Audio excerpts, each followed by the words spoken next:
Assalamualaikum warahmatullahi wabarakatuh. Shalom, Om Swastiastu, Namo Buddhaya, Salam Kebajikan. Halo Usni Readers dan Usnivers, kembali lagi dengan saya Nilam Cahya yang akan memandu podcast Ngopi, ngobrol bareng Perpustakaan Usni.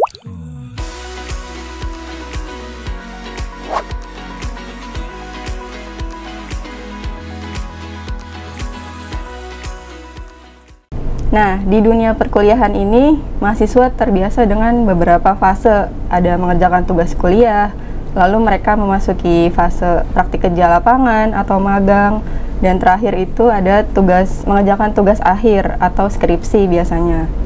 Nah, dan kali ini di podcast ini kita akan membahas cerita magang dari salah satu mahasiswa USNI. Dan magangnya ini bukan magang di perusahaan dalam negeri atau di lembaga instansi dalam negeri, tapi sampai menjembatani samudra atau menjelajahi samudra ke negeri matahari terbit, yaitu di Jepang.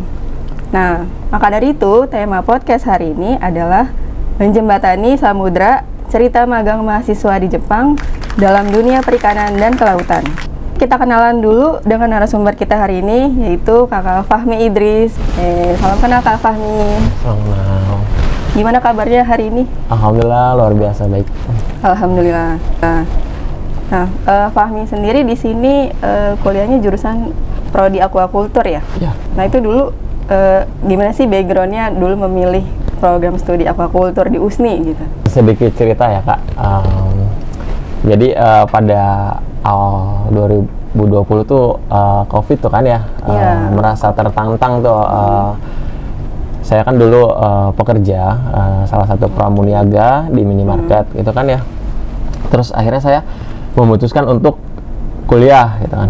Karena saya dulu lulusan 2018, kerja di 2019, 1 tahun kerja di minimarket, dan saya merasa, wah coba deh kuliah gitu kan, supaya hidup ini ada perubahan lah gitu kan. Kalau di SMA aja perasaan dulu saya disuruh-suruh mulu nih jadi pramuniaga gitu kan. Jadi target hidup saya ini harus naik lah, ngejar karir lah ya intinya gitu. Betul. Nah pas gitu saya nyari-nyari tuh kampus itu kan sekitaran terdekat dari minimarket kan, cari-cari ada nih USNI gitu kan. Nah saya datanglah ke USNI gitu kan, datang ke PMB itu kan ya, ada petugasnya di situ tuh, ada Bu Irma dulu ya, sama Bu Biba gitu kan, masih ada tuh. Saya datang tuh, cek kita datang, Bu, saya mau daftar. Oh iya silakan, ada prodi apa aja di sini? Oh silakan ini, dipaparkan tuh kan banyak tuh prodi-prodinya. Ada hubungan internasional, ada macam-macam lah, ada EPB gitu kan, manajemen akuntansi gitu kan, banyak lah, ada FISIP segala macam. Nah, karena saya modal nekat kuliah Kak dulu ya, karena saya dari kalangan orang yang kurang mampu lah ya, bisa dikatakan seperti itu. Bu, jurusan paling murah apa? Dan ada program beasiswa apa sih? Gitu kan dulu. Ini nih, bla bla bla bla bla. Ada salah satu program dulu dari USNI itu, diskon 50% bagi mahasiswa yang ambil di Fakultas Perikanan dan Ilmu Kelautan. Nah, di fakultas ini ada 2 prodi dulu tuh. Ada pemanfaatan sumber daya perikanan sama aquacultur. Nah, kebetulan saya tanya, apa nih dapat beasiswa 50% ini? Syaratnya? Syaratnya tuh mudah, bagi bagi warga negara Indonesia yang tinggal di daerah pesisir. Oh, Fahmi tinggal di? Saya kebetulan domisili KTP saya itu di Carita, Kabupaten Pandeglang, iya Banten, dekat Anyer lah ya, kalau nggak ada Carita Anyer ya itu. Kebetulan geografi saya di situ. Oh, kebetulan dong, saya ambil ini aja 50% nih diskon nih kan, 50% gitu. Alhamdulillah ini ada jalan nih, setidaknya kan lebih murah banget gitu kan. Maksudnya promo bukan promo ya, apa namanya? Program dari kampus ya, maksudnya 50% potongan gitu kan. Ya udah saya ambil itu. Sebenarnya basically saya bukan di situ. Dulu waktu SMK itu akuntansi. Akuntansi. Jauh banget tuh kan? Iya, jauh ya. Sama-sama akuntansi. Aquacultur. Kalau aquacultur kan di perikanan ya, maksudnya beda. Kalau akuntansi kan ngitung angka. Kalau di aquacultur ngitung telur ikan. Ini seperti itu Kak. Daftarlah saya di itu, ini Bu, saya ambil aquacultur gitu kan. Ya udah, daftar. Habis itu kan masuk grup tuh, angkatan gelombang berapa gitu kan, 1, 2, 3 kan ada gelombang ya. Ada pengumuman, ada seleksi mahasiswa penerima KIP. Oh, KIP. KIP, Kartu Indonesia Pintar. Itu programnya pertama angkatan 2020 Pak Nadiem Makarim. Ya itu tuh dulu kan bidik misi, sebelum PAMI itu 2019 bidik misi namanya. Itu PAMI. Cobalah daftar gitu kan. Kan syaratnya apa aja sih dibaca. Caranya itu 2 tahun lulusan terakhir. Kebetulan PAMI itu 2018 kan masih bisa tuh, 2020 daftar. Oh iya, jadi 2 tahun ya. Gitu kan, kalau tahun besok PAMI udah nggak bisa kayaknya tuh. Karena udah 3 tahun daftar tuh kan dari situ. Dan alhamdulillahnya mungkin ya Allah itu rezeki banget gitu Kak. Daftar dan ada seleksinya juga. Dulu tuh kayak seleksinya kayak fotoin rumahnya gitu kan, itu depan belakang segala Oh, berarti mirip bidik misi ya? Ya mirip, sama memang penggantinya misi gitu KIP ini. Dan alhamdulillahnya dari seleksi itu PAMI lolos gitu kan. Oh alhamdulillah lolos. Dan alhamdulillah kuliah drama di USNI ini tidak dikenakan biaya sepeser pun, dan yang ada malah dapat uang saku 4,2 Pak untuk kami ya, 4,2 untuk 1 semester? Iya, per semester 4,2 ya. Alhamdulillah ya, nikmat Tuhanmu yang manakah yang kau dustakan gitu kan, udah kuliah gratis, dapat beasiswa gitu kan, dapat uang saku juga, dapat uang saku ya, alhamdulillah. Tapi dengan syarat tertentu uang saku kita tapi turun, harus bertahan ya, harus di angka 3,0 sekian ke atas. 3 ke bawah, wah warning itu ya, nggak tahu ya nantinya kesananya seperti apa itu, tapi peringatan itu dulu dikumpulkan sama Warek 3 dulu. Jadi aturan mainnya seperti apa sih untuk menerima KIP? Jika kalian merasa mampu, silakan mundur, karena memang ada orang-orang di luar sana yang lebih membutuhkan, dan dituntut memang untuk menjadi mahasiswa yang memang aktif, ya berprestasi juga pastinya kan. Ya minimal IPK tadi bertahan 3 ke atas. 3 ke atas. Ya seperti itu. Alhamdulillah kami menjalani, alhamdulillah sekarang itu sedang menjalani tugas akhir, sedang skripsi kan, kemarin kan magang tuh ke Jepang itu selama 8 bulan di sana. 8 bulan. Sekarang lagi pusing-pusingnya nyusun skripsi nih Kak. Jadi dari situ tuh awalnya kebetulan juga ya udah deh, ambil aja nggak apa-apa perikanan. Jadi bukan satu jurusan tidak menjamin seseorang akan berkiprah di bidangnya itu kan. Nggak ngejamin kan, banyak kan yang kerja di bank dari pertanian. Iya, dari teman-teman juga banyak gitu kan. Dari kampus lain. Iya, kampus lain juga. Kadang teman-teman juga, lah lu kan pertanian kok kerja di bank. Ya nggak apa-apa, yang penting gue kerja gitu kan. Kadang ngebangun jejaring gitu intinya ya. Ya itu sih Kak yang aku bisa ceritain kenapa bisa milih USNI. Dulu awalnya karena mencari USNI ini tertarik dengan beasiswa yang 50% modal nekat. Modal nekat juga itu Kak. Mungkin itu aja sih Kak dari Itu di organisasi Fahmi aktif juga ya. BEM atau apa? Dulu kalau di BEM juga alhamdulillah aktif, karena memang kita ngebantu teman-teman juga kan. Maksudnya dulu di SMK juga punya pengalaman kan, dulu pernah menjadi wakil ketua OSIS, terus aktif juga di Eskul Paskibra Kak, di Pramuka. Jadi dulunya tuh kenapa bisa aktif gitu? Karena memang dulu punya nazar gitu kan. Dulu tuh waktu putus dari SMP itu saya sempat terputus. Oh, sempat. Itu boleh diceritain tapi boleh. Oh, iya, sedikit. Silakan. Ya. Sedikit saya ceritain nih. Begitu lulus SMP itu saya mau lanjut ke SMK itu terbentur biaya Kak. Oh. 1 tahun tertunda kerja dulu. Gap year dulu ya? Iya, mencari ya 1-2 Rp3 lah saya mengumpulkan ya pundi-pundi rupiahnya. Dari situ saya daftar dengan adik kelas. Itu saya berjanji dalam diri saya, ya Allah jika saya mampu untuk melanjutkan jenjang pendidikan saya ke SMA maupun SMK, saya akan menjadi siswa yang rajin. Pas masuk SMK itu pokoknya semua ekskul saya hampir ikutin Kak. Ikut semua deh, ya. Ikutin nazar lah. Ikut ya, ikut semua, itu dari Marawi segala macam, apalagi ya yang kayak gitu dah, ikut pokoknya. Sampai akhirnya di wakil ketua OSIS dulu. Nggak sangka juga itu kan, dulu di ospek sama teman seangkatan waktu SMP. Lu daftarnya telat sih? Ya nggak tahu lah, pokoknya ceritanya panjang gitu kan. Ternyata karena biaya, sebenarnya terbentur biaya. Tapi alhamdulillah waktu SMK juga sering dapat bantuan sih. Itu dapat beasiswa juga? Dapat kayak bantuannya itu apa ya? Kayak bantuan buat potong SPP gitu pokoknya. Jadi Mi kamu dapat bantuan nih dari pemerintah, ya udah buat bayar SPP aja gitu. Ya udah bayar SPP, kan dulu ada SPP tuh. Nggak tahu sekarangnya ada apa enggak. SMK dulu di salah satu kota di Pandeglang, SMK Bakti Nusantara dulu. Juga pernah sih waktu SMP juga itu ngebantu banget tuh. Saya dapat apa sih namanya program wajib belajar 9 tahun. Dulu dari lulus SD juga hampir mau terhenti sekolah tuh. Jadi akhirnya ya udah daftar SMP terbuka. SMP terbuka itu ya semua dibiayai, dari ongkos kita diganti, seragam diganti, ya uang saku, tas, buku semua diganti. Ya mungkin nggak dibeliin sandal doang kali ya sama peci itu, cuma dikasih pokoknya seragam segala macam. Pokoknya kita tinggal jalanin aja sekolah. Waktu SMP itu program PSBY itu dulu zamannya 2000 berapa ya, 2012 kalau nggak salah saya lulus SD itu. Oh iya, masih zaman PSBY. Iya. Seperti itu Pak, Kak saya. Nah tadi Fahmi kan cerita magang di Jepang ya, Iya. 8 bulan. Iya. Itu proses awalnya gimana tuh, dari kampus nih gimana? Daftar dulu kah? Atau ada tawaran dari kampus misalnya, ini ada ini boleh daftar? Atau mencari sendiri gitu infonya? Jadi ya di Fakultas Perikanan dan Ilmu Kelautan ini kan itu sebenarnya agenda tahunan. Agenda tahunan. Hanya kemarin tuh pas COVID memang Jepang menutup, kebetulan ini kan kita angkatan apa ya, pokoknya 2 tingkat di atas saya kalau nggak salah itu nggak ada yang ada sih yang berangkat tapi memang telat gitu kan. Itu setiap tahun itu kita ngirim ke sana dari cutting sebelumnya juga.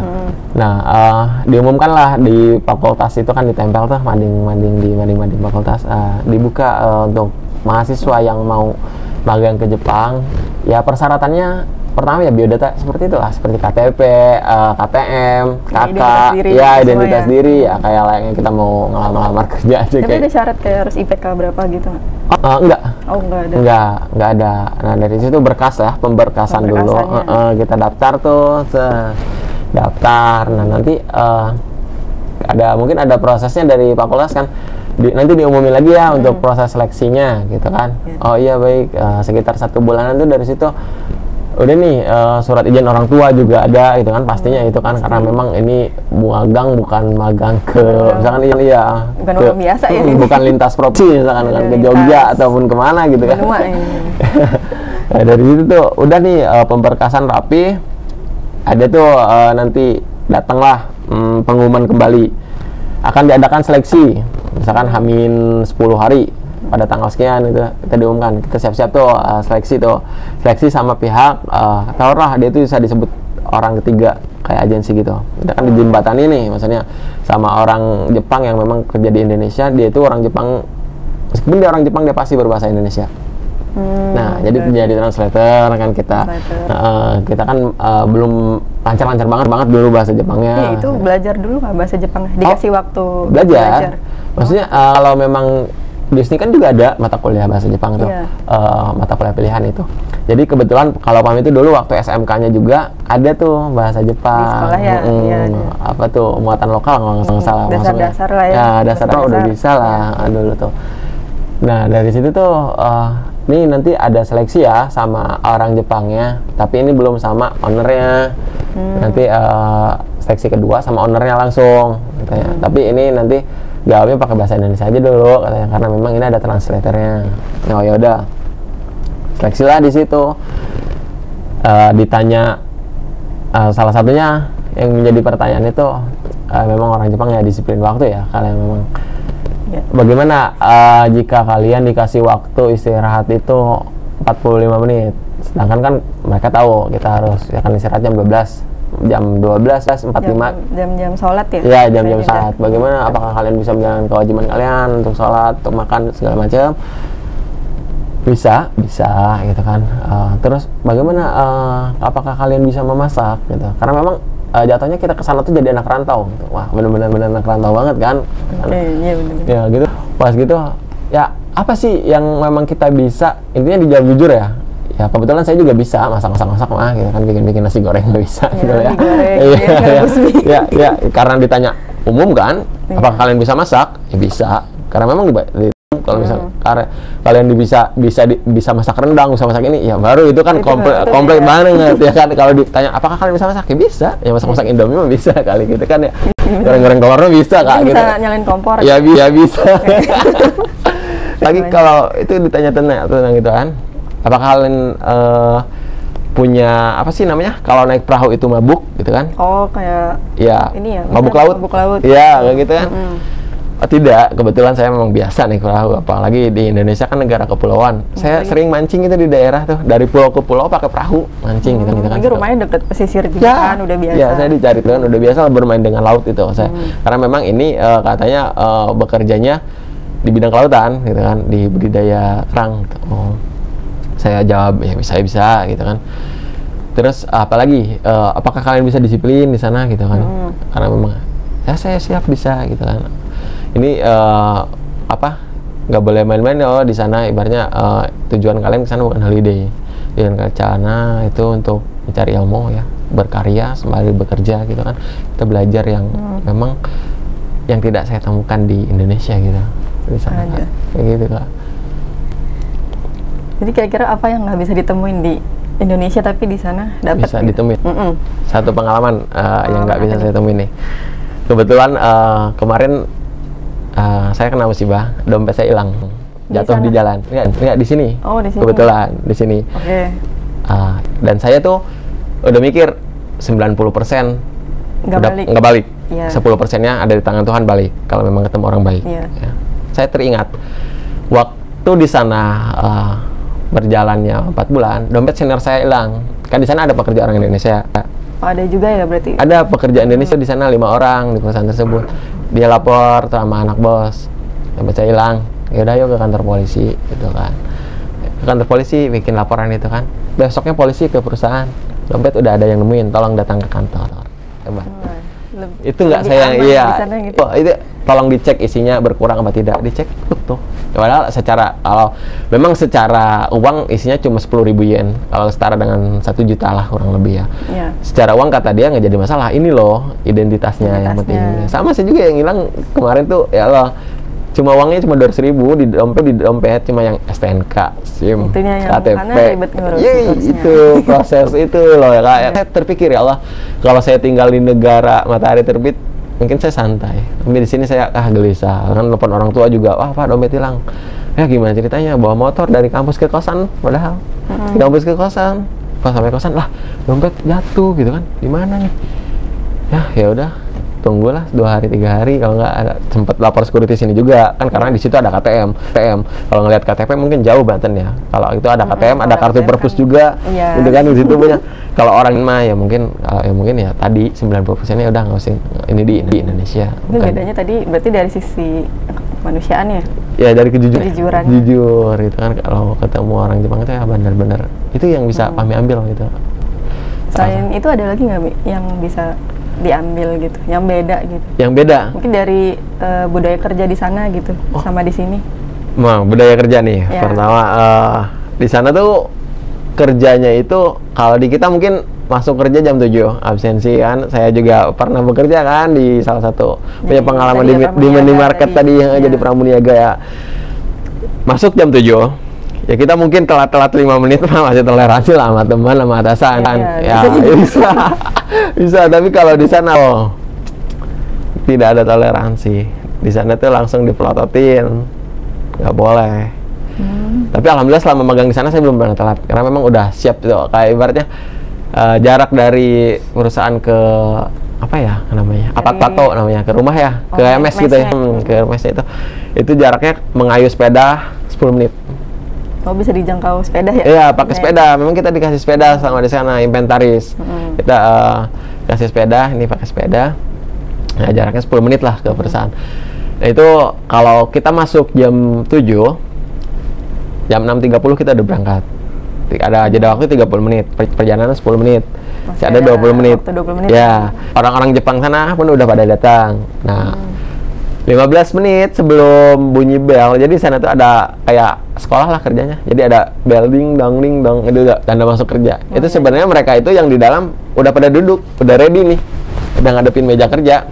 Hamin 10 menit. 10 menit. Iya, 6.50 udah kerja. Maksudnya udah bener ready nih, udah santai. Udah ibaratnya kalau udah mau ngitung tuh udah ada pulpen, udah ada kalkulator. Kalau mau ngitung itu kan udah siap lah. Baru tuh mereka malah kerja. Bahkan kadang ngomong yang royalitasnya tinggi, waktunya belum mulai juga dia udah mulai kerja. Maksudnya udah 5 menit lagi nih dia udah kayak siap-siap pakai baju kerja segala macam.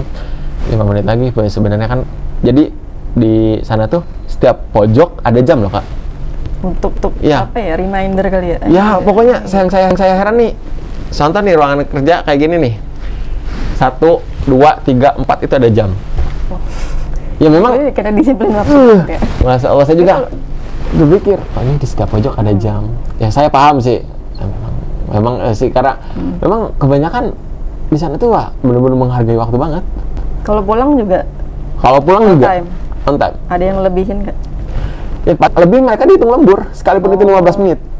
Itu 15 menit itu bisa masuk? Bisa, lembur. Kalau di Indonesia ya loyalitas tanpa batas. Ada berapa jam? Karena kalau lembur ada syarat, misalnya ya lebih 2 jam atau apa? Masuknya lembur. Ya, kalau kita usia lembur, misalkan ada nih satu memang momen di mana kita, wah ini kayaknya kerjaan nggak beres di jam 4 nih, harus beres. Tapi harus beres hari ini, soalnya besok libur, misalkan mau harus bersih dah. Nah kita bersihin tuh, misalkan harus dibantai tuh, nggak apa-apa kata bosnya, kan memang kayak di sana tuh nggak apa-apa, habisin aja, butuh waktu setengah jam, yaudah dihitungnya lembur kok, tenang aja. Oh jadi Pami itu santai aja, sebenarnya ya kalau kerja kayak di lembur kayak gini enak. Jadi jam kita itu nggak apa, dikatain royalitas ya kita juga sebenarnya. Ya kalau di Indonesia sih, ya di sini royalitas aja setengah jam mah gitu kan. Kan kalau di sana ya udah lembur. Dibayar ya. Tetap dibayar. Gitu. Oh bedanya gitu loh. Terus kan Fahmi pas berdua sama temen atau berberapa? Sebenarnya yang USNI itu tahu angkatan Fahmi itu yang berangkat 5 orang ya. 5 orang. Nah itu dibagi ke 2 perusahaan. Tapi beda bidang. Sama budidaya kerang ya? Budidaya kerang, bahkan lingkungan. Oh sama budidaya kerang. Budidaya kerang. Jadi ya dekat lah tempat kerjanya, kayak misalkan Fahmi di sini nih di Perpus, temen itu di PMB depan. Oh, kayak gitu. Iya, masih dekat, masih satu lingkungan. Iya. Karena memang katanya Fahmi tanya, ibaratnya kok ini kerang semua. Jadi mereka itu tuh saudara. Jadi ini ponakan, ini paman, depuan, kayak gitu, sederet tuh. Banyak tuh perusahaan kerang semua tuh, perahu-perahu juga di situ. Ya mereka ibaratnya nggak ada yang apa ya, meskipun saudara gitu nggak ada yang julid gitu. Kan ya mungkin kalau di kita otomatis itu bisa terjadi konflik secara tidak langsung. Iya, ya kadang kan rebutan lapak segala macam kan. Di sana ya biasa masing-masing teratur. Ada ini kan mereka tuh di sana tuh kayak sambil ngejual juga loh Kak. Produknya ada yang beberapa sambil ngejual juga produknya, nanti tuh ada pembelinya juga. Jadi ini nih resto, misalkan ini tuh di kita ya, di USNI ya, industri kerang nih. Gancit itu resto kerang kayak gitu. Jadi bisa langsung kerang fresh itu bisa langsung restonya, jadi benar-benar sebelahan sama jadi konsumsi. Kalau ada misalnya yang mau makan itu bisa langsung gitu. Kayak gitu tuh enaknya. Jadi kita juga dikasih kerang ya. Udah bosen lah juga, saking emang hampir tiap hari sih kalau mau ambil aja gitu kan. Kadang nih kasih ambil gitu. Wah di kulkas numpuk banget itu. Itu kerjanya di dalam yang itu pabrik jatuhnya atau apa? Jadi apa ya? Kalau kata di Indonesia itu pembudidaya kerang. Jadi bukan apa ya, kalau dikatain pabrik kan industri besar banget ya, ini enggak besar banget sih. Tapi gedungnya itu mirip pabrik kah atau gedungnya kayak outdoor aja gitu? Ada kayak gini, gini, bahkan ada AC-nya juga. AC-nya itu bisa 2 fungsi, bisa panas bisa dingin, karena bisa iya terus. Tapi kalau memang panen oyster itu di musim dingin Kak. Jadi kita itu di sana tuh kalau musim dingin kan kita pakai winter ya. Bayangin tuh. Itu bawa banyak gitu ya. Kalau dari sini bawa winter itu 2, karena memang winter itu buat koper aja, 1 koper itu kalau kopernya kecil bisa 1 winter doang. Iya sih. Buat 2 doang itu dulu. Di sana sih sebenarnya beli banyak. Di sana banyak thrifting. Banyak brand yang luar biasa di sana, kayak Uniqlo. Hematnya biar lebih murah sih ya. Boleh disayangin, bawa uang aja di sana banyak. Berarti Fahmi kalau di bagian kerjanya itu apakah memilih oyster doang atau sampai panen juga, ikut panen di lautnya atau di pantai? Jadi kalau di sana itu kalau Fahmi amatin ya, kalau untuk kerja di sana itu kita kondisional, tergantung instruksi dari si kaptennya itu ya, si atasannya itu. Misalkan hari ini kamu fokus ke sortir ya, kita bagian sortir tuh. Kan hari ini tuh kita sortir. Tapi memang ya si bosnya ini ngerti mungkin, wah anak ini gabut kalau tiap hari disortir mulu kan. Gimana sih kerja di pabrik, cetak gitu doang kan? Monoton ya? Iya, monoton gitu aja. Si bos ini memang punya pemikiran, kamu bosan kan kerja di sini, bagian ini maksudnya. Ya udah rolling, kita berputar, rolling. Ya, misalkan Fahmi hari ini nih sortir, ya udah sortir. Memang satu hari itu sortir. Nah, nanti besoknya lagi ngupas. Itu kan ada caranya tuh, ngupas oyster. Nah besok lagi misalkan bagian bersihin oyster, itu kan dibersihin juga. Pokoknya itu diputar lah, apa aja kita dikerjain. Jadi misalkan hari ini masukin, itu kan dimasukin ya ke jaring, apa namanya sih, marukago namanya ya, kalau misalkan di Jogja marukago. Jadi jaring yang memang kerang ini kan disortir, yang kecil itu dikembaliin lagi ke laut, yang besar udah siap dipanen. Berkembang lagi dia. Ya, ditaruh di ikada yang memang yang paling dekat, yang terdekat. Ikada itu apa? Ikada tamba. Kalau di Indonesia keramba. Nah, jadi keramba terdekat. Ya, jadi dia tuh punya ukuran size tertentu kayak L, S, M ya, kayak gitu ya. Oh, jadi memang sortirnya sampai segitunya. Segitunya, ya itu kalau udah memang yang besar udah ready tuh ke pasar. Tapi yang SLM ini ada juga permintaan pasar, nah, makanya tuh dimasukin ke marukago, diikat, pokoknya dibawa ke tengah laut lagi. Nah nanti di tengah laut juga ada tandanya SLM. Nah nanti kalau ada orang yang order, tinggal ngambil. Ya ini yang ukuran S, mintanya ambil yang S. Tarik aja. Ya, tinggal ambil aja gitu ya. Jadi udah tertata dengan rapi. Kalau memang dari apa sih namanya, dari ikadanya langsung itu dia masih random, masih benar-benar baru dipanen dari tali, itu campur tuh yang besar yang kecil. Nah itu makanya fungsi kita di sana untuk menyortir, sama kalau mau dikupas ya kupas, kan ada orang yang minta maunya dikupas. Ya kayak gitu ya, kita ngupas, ya udah kita ditugasin buat ngupas gitu ya. Udah kita tuh harus serba bisa di sana. Ini pas Fahmi sama teman-teman ke sana nih, pertama kali nginjekin kaki di Jepang gitu ya, ada culture shocknya nggak? Culture shock di sana itu, di sana itu ya pertama kan kita terbang dari Suta itu jam 7 ya kalau nggak salah, ya jam 7 pagi. Dari sana itu sampai Tokyo Haneda itu terus jam 1 atau jam 2 gitu ya waktu sana. Wah ternyata Jepang kayak gini ya, maksudnya itu masih transit ke Osaka. Penerbangan 1 jam lagi. Nah, baru tuh pas di Osaka, karena memang sebentar doang di Tokyo, jadi turun pesawat, pindah pesawat doang ke Osaka. Nah baru tuh proses administrasi, kayak bikin resident card itu kayak KTP kita.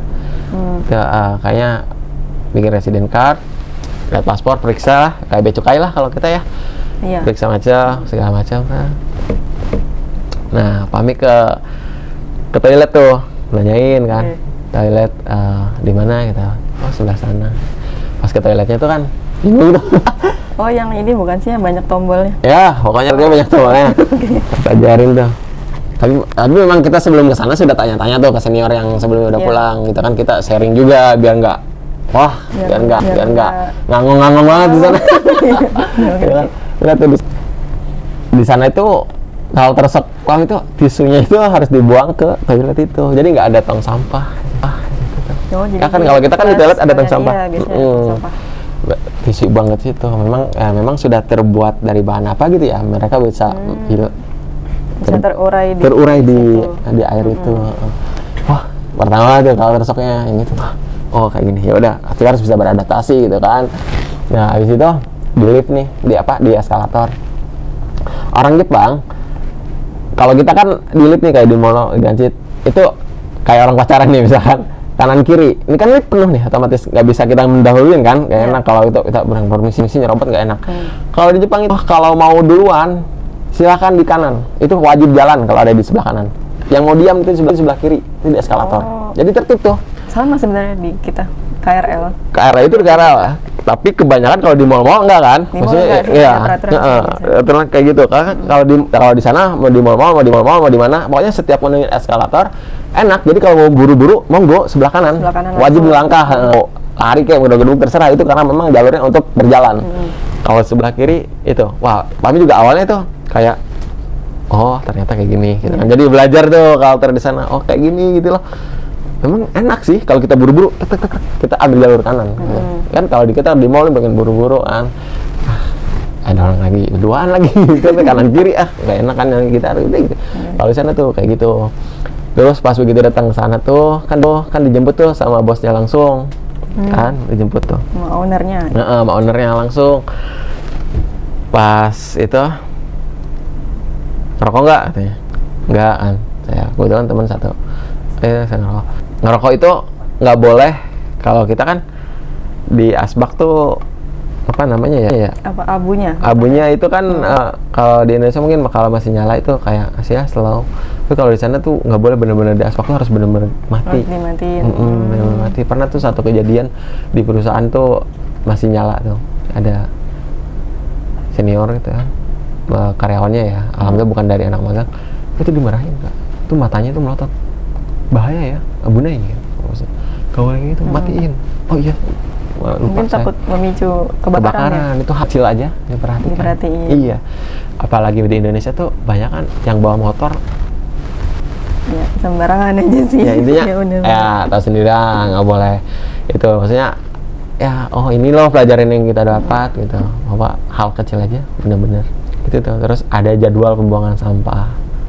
Oh, ada di ini nggak dipilah-pilah dulu gitu sampahnya ya? Dipilah. Kalau kita kan mungkin masih organik dan organik gitu kan. Cuma dua ya. Di sana enggak. Oh, di sana banyak Kak. Mulai dari sampah beling, botol kaca, kaleng. Kalau kertas, pokoknya yang terurai itu kayak kertas itu masih nyatu, kayak kertas sama sisa-sisa makanan. Intinya yang organik ya. Kalau menurut kita itu masih nyatu di sana juga. Tapi ini nih minyak juga nggak boleh dibuang sembarangan ke kloset. Oh, dia pakai ini ya bubuk yang bubuk itu sama ada kayak apa sih namanya, kayak tisunya gitu loh.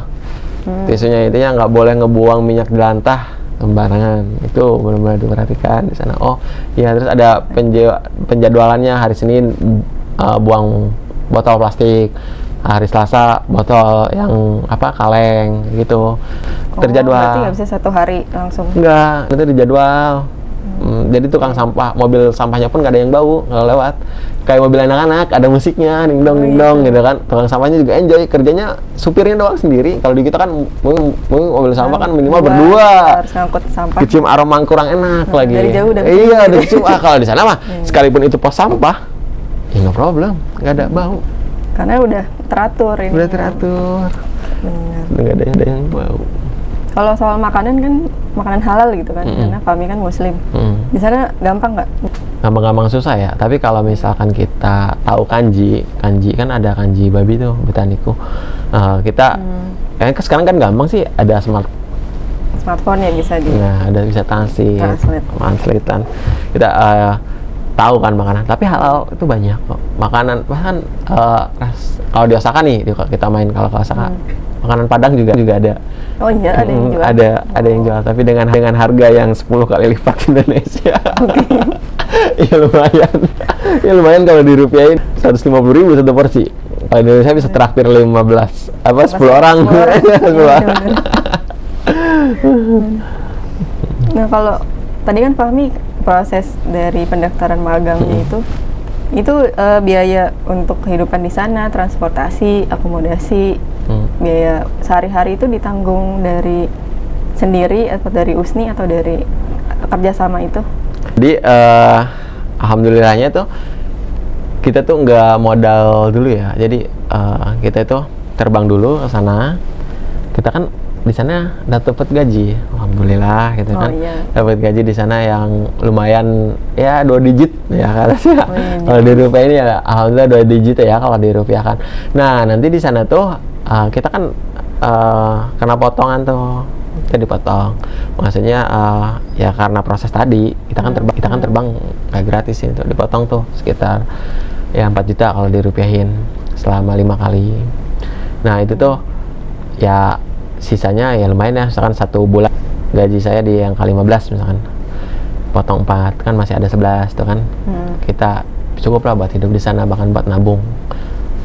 Itu proses akomodasi dari situ, segala macam itu udah pulang pergi. Berarti dari gajinya ya? Dari gaji, tapi kerja dulu enak kan, nggak bayar dulu kan. Kalau bayar dulu itu agak berat ya. Kalau nggak ini kan gimana sih sebenarnya, kalau nggak jadi terbang gimana kan. Ini terbang dulu, kerja dulu, baru kita bayar, baru diganti. Nah itu kan Fahmi magangnya tadi di budidaya oyster ya. Kalau di perkuliahan sendiri udah pernah belajar tentang itu belum? Atau budidaya ikan doang nih? Oyster gitu. Ya, kampus sendiri sih ada ya namanya itu teknologi aquaculture. Jadi belajar di mata kuliah itu tentang yang berbau-bau perikanan juga belajar. Kalau untuk oyster sendiri kan mungkin secara di Indonesia belajar praktekin langsung tidak gitu kan. Kalau di Indonesia ini kalau belajar di kampus sendiri praktikum paling ngebedah ikan gitu kan. Ngebedah ikan, kalau ngebedah kerang belum. Tapi secara teori kita sudah belajar. Tapi kan teori doang nih, tapi kan kita punya gambaran. Kayak misalkan saya masih ingat banget tuh dulu mata belajar bahwa budidaya kerang ini sebenarnya tanpa pakan. Sedangkan PR bagi pembudidaya ini pakan. Iya, benar. Ya, biaya paling besar itu di pakan untuk para pembudidaya. Ibarat kalau kayak petani dipupuk gitu kan ya, ini di pakan. Ya, jadi kerang ini maupun kerang hijau juga tuh, ya kan sejenisnya yang namanya kerang itu pakan itu plankton. Jadi gratis pakanan itu. Ditaruh di laut. Laut aja. Iya, yang ada di laut aja, taruh di laut itu udah. Yang penting ya kita modal awal, ikada tadi, keramba tadi, itu modal awalnya lumayan besar. Apalagi yang memang yang dari apa sih namanya aquatek. Ini kan di Jepang juga ada yang udah menggunakan aquatek, ada yang masih menggunakan bambu. Tergantung si ownernya menggunakan apa. Emang dua-duanya mempunyai kelebihan dan kekurangan, ya kan. Ya itu udah pernah belajar sebenarnya secara teori, tapi secara praktek langsung alhamdulillah gitu di Jepang udah prakteknya. Tapi lebih menantang praktek sih dibanding teori. Di teori kan paling diskusi sih sama dosen, kayak gini loh Pak, kok bisa kayak gini gitu kan, kayak gitu dah pokoknya di dunia perikanan. Berarti apa yang dipelajarin di perkuliahan tuh kepake banget untuk magang kemarin. Sangat banget. Secara teori sudah punya bekal gitu.